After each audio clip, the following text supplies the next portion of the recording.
Chapter 9. Jenna sat propped up on her bed with the laptop resting on her outstretched legs. She leaned over and lifted a slice of pizza to her mouth, trying to avoid dropping crumbs onto the keyboard. It was 8 o'clock at night, and she had been nibbling and working for about 2 hours. The pizza was now cold, but she didn't mind. It tasted good either way. And she felt cozy in her little nook. Cozy and safe. Grayson and David had hightailed it out the door as soon as they both showered and changed. David must have borrowed clothes from Grayson since they were dry and on the snug side. Grayson darted away like an escaped lab rat. It pricked the ego a bit to watch him nearly drag David out the door. She had been having a lovely conversation with David until Grayson came downstairs and abruptly announced he was taking David out to dinner. Thankfully, she wasn't invited. None of their prior dinners had ended very well. She could only imagine how this one would end. Instead of drenching her with water, he'd launch mashed potatoes instead. She wouldn't put it past him. An unwanted laugh gurgled. So this was the great Mr. Grayson Miller, mud wrestling with his brother, compassionate to his sister-in-law, and a snarling beast to his only employee. If not for the last part, he was almost endearing. Jenna's cell phone rang, shaking her from her thoughts. Odd.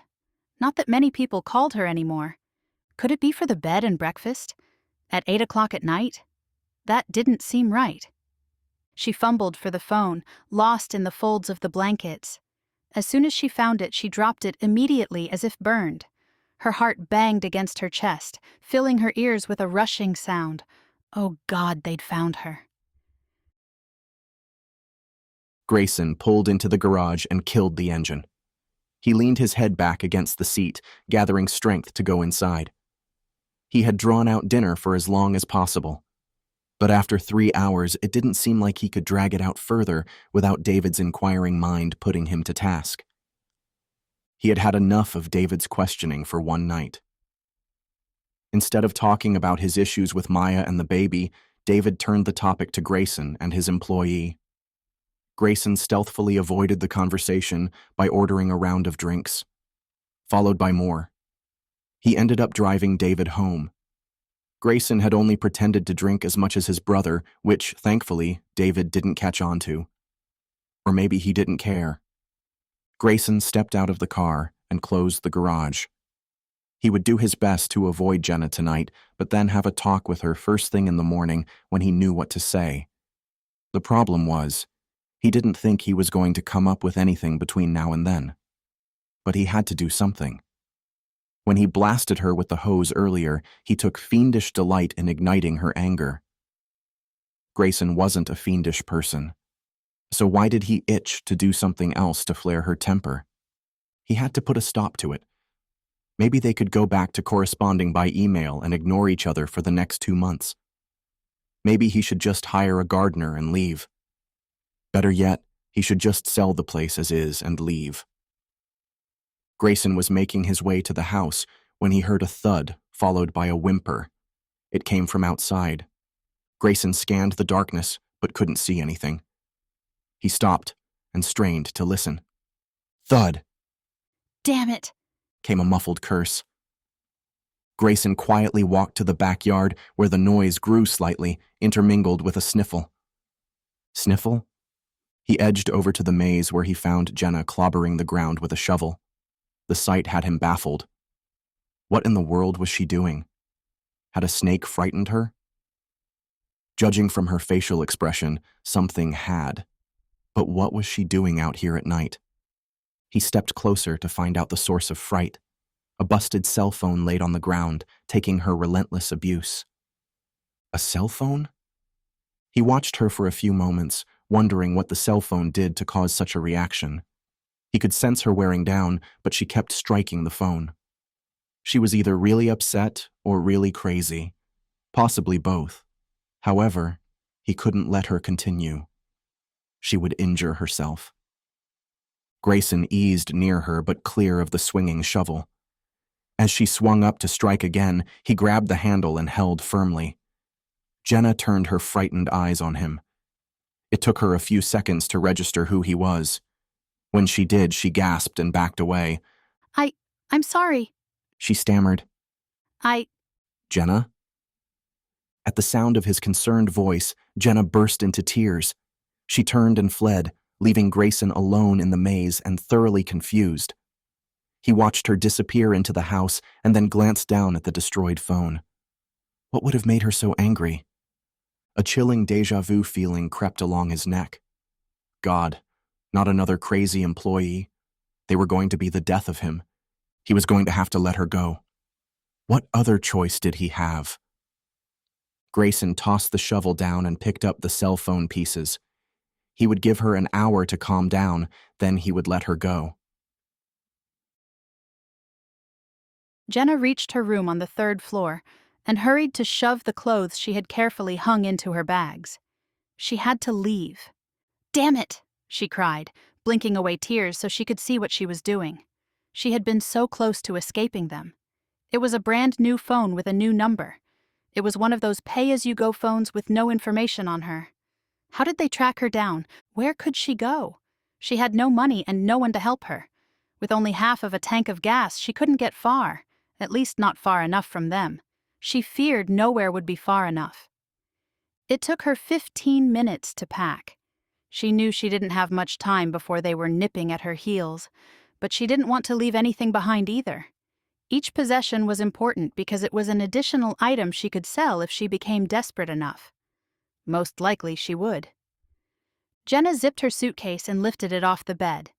With one last look around the room, she carried her belongings and stepped quietly into the hall. She crept down the stairs and tiptoed through the marbled entryway, leading to the front door. She was afraid to use the back door in case Grayson was still in the backyard. Jenna. The summons floated along the marble. She stalled and peeked around. There was no one there. In the study. "Damn it," she muttered. Was he always going to interrupt her plans to leave? I heard that. Marble echoes. Jenna dropped her bags on the floor. She walked to the study with her shoulders back and her head held high, even though her insides felt grated and tears streaked her face. Sit down, Was the command when she stepped inside. "I'm on my way out." Do you have your letter of resignation? "I didn't have time." Grayson stood. The remains of her phone were scattered on the desk. He stepped around and ushered her in, closing the door behind her. Sit. Jenna's eyes swept around the room and then at the closed door. She had to leave, and he was trapping her here. It would only get him into trouble, too. She didn't want that. It was bad enough she was in trouble for something she didn't do. She didn't want to drag anyone else into it. What's going on? He asked, pressing her into a chair. "I'm sorry, but I have to leave," she said, watching as he sat across from her. The desk might have been overly large, but it felt as if he was nearly on top of her. You can leave. He said. But before Jenna could dash off, he added, After you tell me what your phone did to warrant such abuse. Jenna's gaze lingered at the shattered remnants before lifting her eyes to Grayson's. "It's none of your business. I have to leave. I'm very thankful for the opportunity to work with you, but I have to go." He didn't react at first, just sat back, assessing her. Do you always lie? "What?" Jenna sputtered. You just said you were thankful for the opportunity to work with me. He said, leaning forward. We both know that's a lie. "I was trying to be nice. I just want to leave." Then go. Jenna stood and hurried to the door. Jenna, Grayson said quietly, but with a hard tone. I consider this job abandonment. You will not be welcomed back. Jenna had known as much, but hearing it from his lips made her already grated insides crushed. She nodded tightly and flew out the door, snatching her luggage on the way. Grayson listened to the door slam as Jenna fled the house. From his study window, he watched her shadow move quickly to the garage. Taillights glowed red as she backed out and tore down the driveway. He lost sight as she passed the gate. He leaned back against his chair and pondered.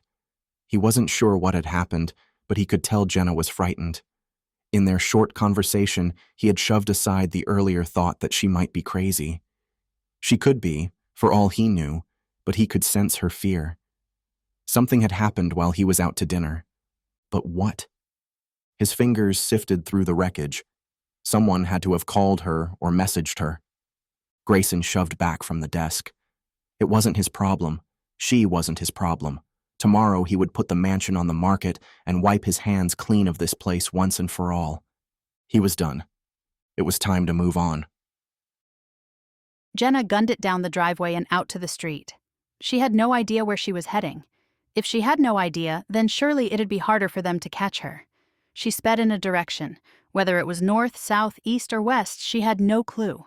It was away. That's all that mattered. She felt horrible for leaving Grayson flummoxed by her departure. She felt even worse when he said she wasn't welcomed back, but that was to be expected. She knew she could never return anyway. A vehicle trailed her, headlights illuminating her car's interior. Her heart banged frantically. Had they found her already? What would they do to her when they caught her? God, Adam, what did you do? She knew what he did. He had confessed right before he vanished. But it was only Adam's version of the story. He was never really forthcoming, even as a child. Was he dead? That's what she had feared for the past year. But something nagged at her. If they'd killed Adam, why would they seek their revenge on her? Jenna's eyes flickered to the rearview mirror, praying the car would turn. It stayed with her, close on her heels. She pressed hard on the accelerator, flying down a country road with no other lights except for hers and her tailgaters. There was no one else around, not a single soul who would hear her cry for help. She didn't even have a phone to dial the police. She was alone. She had to find a populated place, somewhere she could become lost in the crowd. They'd still hunt for her, she was sure, but at least it'd give her time to plan.